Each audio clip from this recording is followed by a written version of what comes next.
চলছে ভবন নির্মাণ। মাদারীপুরে মালিকপক্ষ প্রভাবশালী হওয়ায় তোয়াক্কা নেই আইনের। নির্বিকার ফায়ার সার্ভিস ও পৌর কর্তৃপক্ষ। ঈদযাত্রায় প্রস্তুত পাটুরিয়া, দৌলতদিয়া ও আরিচা কাজিরহাট নৌরুট। থাকছে পর্যাপ্ত লঞ্চ, ফেরি ও স্পিডবোট। কোরবানির পশু পরিবহনে বাড়ানো হয়েছে নিরাপত্তা। দুমাসে ফরিদপুরে সড়কে ঝরেছে ৬২ প্রাণ, বেশিরভাগই মোটরসাইকেল দুর্ঘটনা। হেলমেট ব্যবহার না করা ও অতিরিক্ত গতিই কারণ বলছে পুলিশ।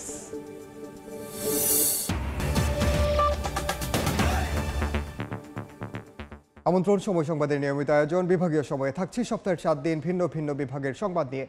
আজ থাকছে ঢাকা বিভাগ, সঙ্গে আছি আমি ওমর ইনান। অনুমোদন ছাড়াই ভবন নির্মাণ চলছে মাদারীপুর পৌরসভায়। মালিকপক্ষ প্রভাবশালী হওয়ায় আইনকে বৃদ্ধাঙ্গুলি দেখিয়ে বহুতল ভবন নির্মাণ করছেন বলে জানান নগর পরিকল্পনাবিদরা। তবে এ নিয়ে কোনো মাথা ব্যথা নেই ফায়ার সার্ভিসের। আর পৌরসভা কর্তৃপক্ষের যুক্তি জনবল সংকটের। শাহাদাত আকনের ছবিতে সঞ্জয় কর্মকার অভিজিতের রিপোর্ট। মাদারীপুর শহরের প্রাণকেন্দ্র ও বাণিজ্যিক নগরী পুরান বাজার। প্রধান সড়কের পাশেই গড়ে উঠেছে হাজী আব্দুর রাজ্জাক সুপার মার্কেট নামে ৫তলা ভবন। অভিযোগ আছে অনুমতি ছাড়াই ভবনটি নির্মাণ করা হয়েছে। এদিকে পাশের মুচিবাড়ি মোড় এলাকায় সম্প্রতি একইভাবে গড়ে উঠেছে গোলাম নবীর মালিকানাধীন ৫তলা ভবন। স্থানীয় সরকার বিভাগের অবকাঠামো আইনকে বৃদ্ধাঙ্গুলি দেখিয়ে বহুতল ভবন নির্মাণ করছেন বলেও অভিযোগ রয়েছে।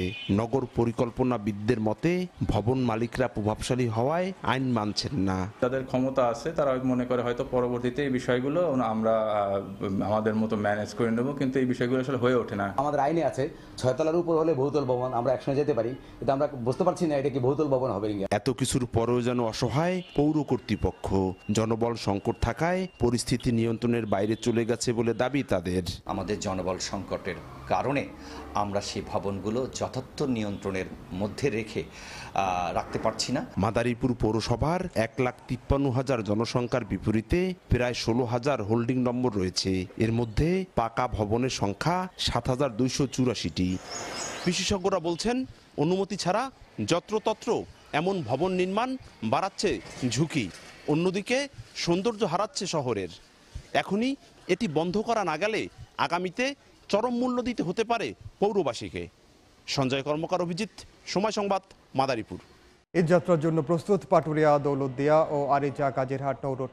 পরিবহন ও যাত্রী পারাপারে থাকছে পর্যাপ্ত লঞ্চ, ফেরি ও স্পিডবোট। তবে পানি ও স্রোত বাড়ায় রাতে বন্ধ থাকবে স্পিডবোট। ঈদুল আজহায় কোরবানির পশু পরিবহন হওয়ায় বাড়ানো হয়েছে নিরাপত্তা ব্যবস্থাও। মোহাম্মদ ইউসুফ আলীর রিপোর্ট।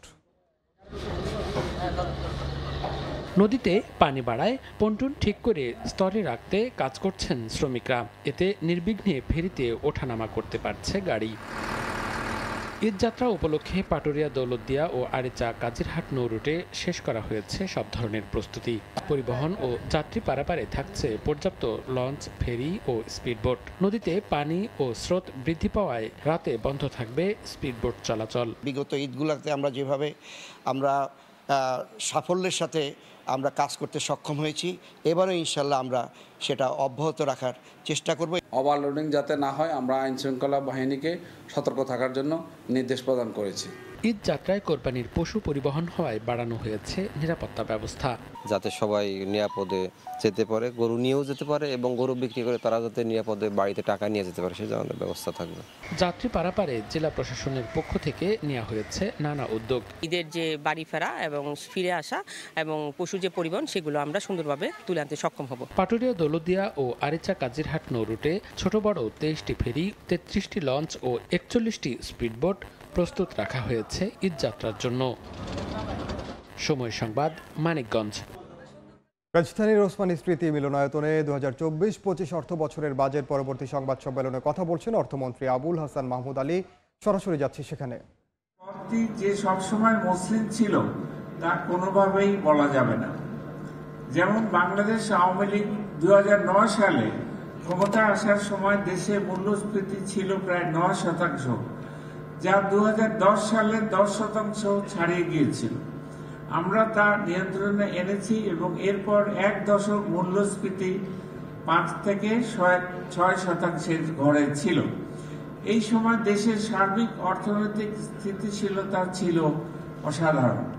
তবে আমাদের পরিকল্পনায় কিছুটা বাধা পড়ে কোভিড-19 অতিমারীর প্রকোপ বিশ্বব্যাপী ছড়িয়ে পড়লে। আমরা কিন্তু সেটাও মোকাবেলা করেছি দুর্দান্ত সাফল্যের সাথে। জীবন ও জীবিকা উভয়ের সুরক্ষা করে অর্থনীতির চাকা সচল রাখার ক্ষেত্রে আমাদের সাফল্য বিশ্বব্যাপী প্রশংসিত হয়েছে।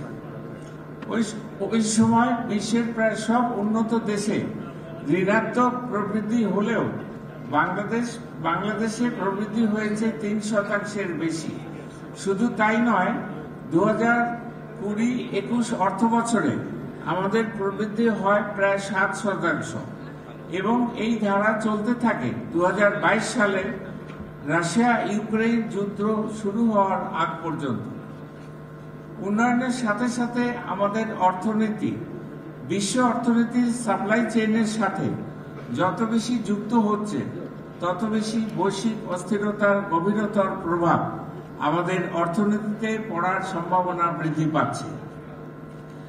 রাশিয়া ইউক্রেন যুদ্ধ শুরু হলে বিশ্বব্যাপী পণ্যের মূল্য বৃদ্ধি পেতে থাকে এবং এর ফলে অন্যান্য দেশের মতো বাংলাদেশেও মুদ্রাস্ফীতি বাড়তে থাকে। মূল্যস্ফীতি আমাদের দেশে এখনো 9% ঘরে রয়েছে। বিশ্বের উন্নত দেশগুলো মূল্যস্ফীতি নিয়ন্ত্রণে তাদের দেশে সুদের হার বাড়াতে থাকলে আমাদের দেশে ক্যাপিটাল ফ্লো কমে যেতে থাকে। একই সময় আন্তর্জাতিক বাণিজ্যের পরিমাণও অনেকাংশে বৃদ্ধি পায়। এর ফলে আমাদের চলতি হিসাবের ভারসাম্যে বড় ঘাটতি তৈরি হয়। সব মিলিয়ে বৈদেশিক মুদ্রার রিজার্ভের উপর চাপ বাড়তে থাকে এবং এর ফলে বৈদেশিক মুদ্রার বিপরীতে টাকার উল্লেখযোগ্য ডেপ্রিসিয়েশন ঘটে। আমাদের মূল্যস্ফীতি বেশি হওয়ার এটা একটা প্রধান কারণ। মূল্যস্ফীতি নিয়ন্ত্রণের লক্ষ্যে প্রয়োজনীয় সকল পদক্ষেপ আমরা নিয়েছি এবং আরো কি কি পদক্ষেপ নেওয়া যায় তা পর্যালোচনা করছি। আমাদের গৃহীত পদক্ষেপের ফলে মূল্যস্ফীতি 9% সীমাবদ্ধ রাখা সম্ভব হয়েছে। গতকাল উপস্থাপিত বাজেট বক্তৃতায় মুদ্রানীতি এবং রাজস্ব নীতির আওতায় যে সকল পদক্ষেপ নেওয়া হয়েছে তা উল্লেখ করেছি। আমি আপনাদের স্মরণ করিয়ে দিতে চাই, 2010 সালে আমরা ক্ষমতা আসার পর মূল্যস্ফীতি উচ্চ পর্যায়ে থাকলেও আমরা কিন্তু তা 2 বছরের মধ্যেই নিয়ন্ত্রণে এনেছিলাম। এবারও আমরা যে সকল পদক্ষেপ নিয়েছি তার ফলে আগামীতে মূল্যস্ফীতি কমে আসবে, এটা আমি দৃঢ়ভাবে আপনাদের জানাতে চাই। মূল্যস্ফীতি থেকে সাধারণ মানুষকে সুরক্ষা দিতে ওএমএস এবং ফ্যামিলি কার্ড সহ যে সকল কার্যক্রম চলছে তা চলমান থাকবে এবং প্রয়োজনে এগুলোর পরিসর আরো বাড়াবার বিষয়টি বিবেচনায় নেওয়া হবে। মূল্যস্ফীতি নিয়ন্ত্রণ যেহেতু আমাদের এখন সর্বোচ্চ অগ্রাধিকার, সেহেতু সংকোচনমূলক নীতিকৌশল আরো কিছুদিন চলমান থাকবে। তবে এর ফলে যাতে আমাদের প্রবৃদ্ধি খুব বেশি ক্ষতিগ্রস্ত না হয় সেদিকেও আমরা লক্ষ্য রাখছি। আমাদের কৃষি, শিল্প এবং সেবা খাত যেন তাদের স্বাভাবিক কার্যক্রম বজায় রাখতে পারে সেজন্য প্রয়োজনীয় সব ধরনের সহায়তা অব্যাহত রাখা হয়েছে। এর ফলে সংকোচনমূলক নীতি অনুসরণ সত্ত্বেও চলতি অর্থ বছরে 5.82% প্রবৃদ্ধি অর্জিত হয়েছে। আগামী অর্থ বছরে আমরা 6.75% প্রবৃদ্ধি অর্জনে সক্ষম হব।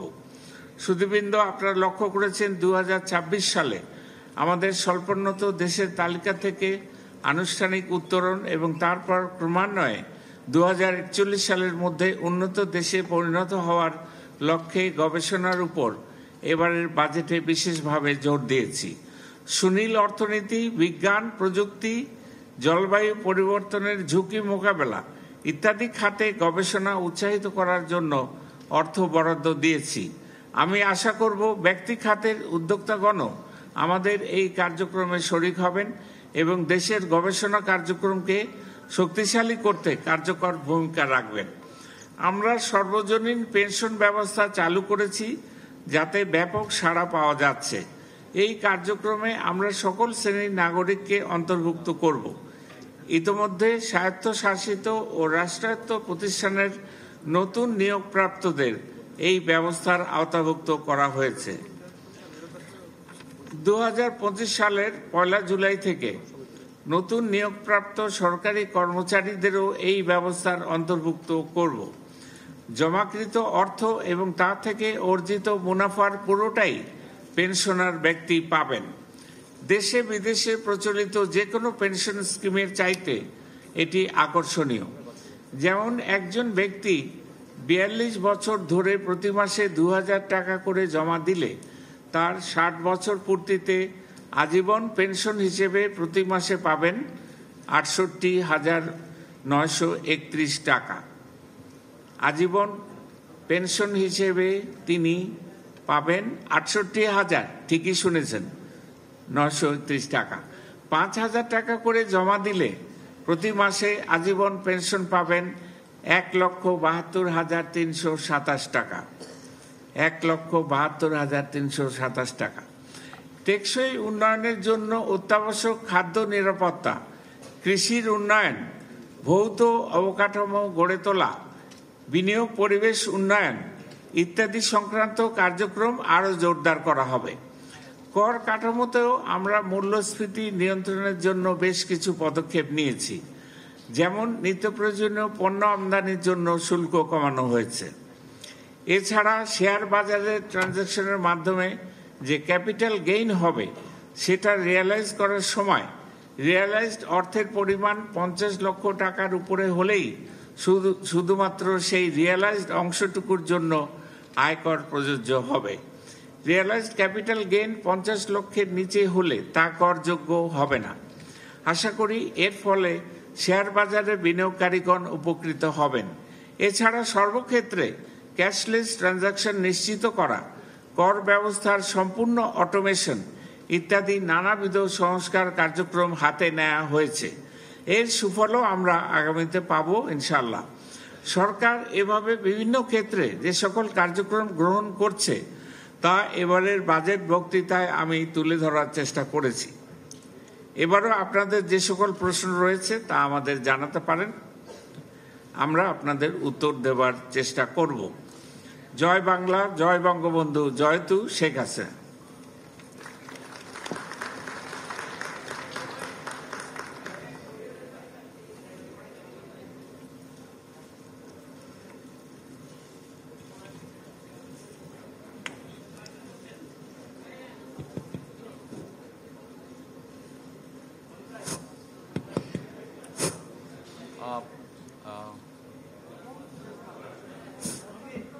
মাননীয় অর্থমন্ত্রী, মাননীয় অন্যান্য মন্ত্রী যারা আছেন সবাইকে অনেক ধন্যবাদ।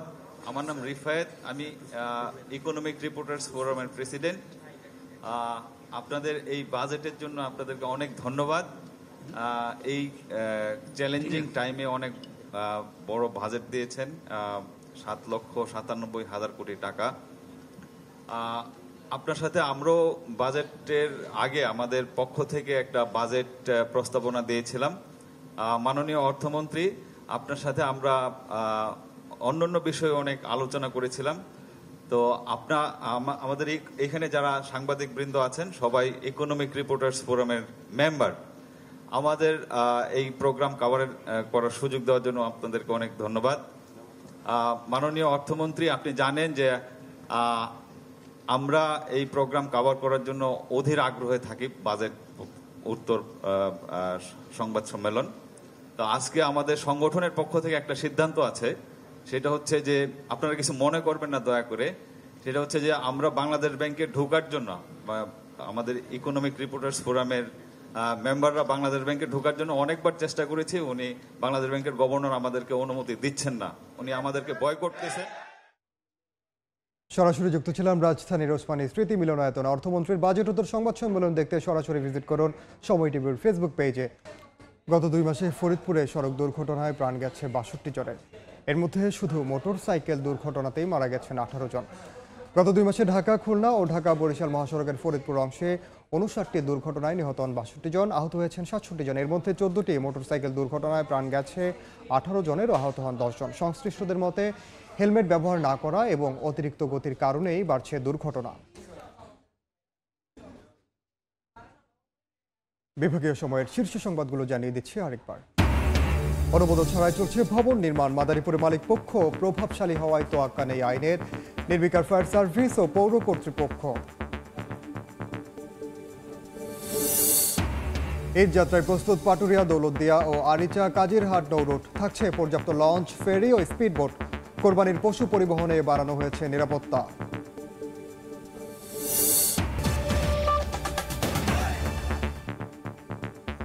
এই ছিল বিভাগীয় সময়। আগামীকাল থাকবো চট্টগ্রাম বিভাগের আয়োজন নিয়ে। এরপর আন্তর্জাতিক সময়ের সঙ্গে থাকবেন সহকর্মী তোহাকান্ত আমির। ইনান, আপনাকে ধন্যবাদ। আন্তর্জাতিক সময় নিয়ে ফিরছি কিছুক্ষণ পরেই, সঙ্গে থাকুন সময়ের।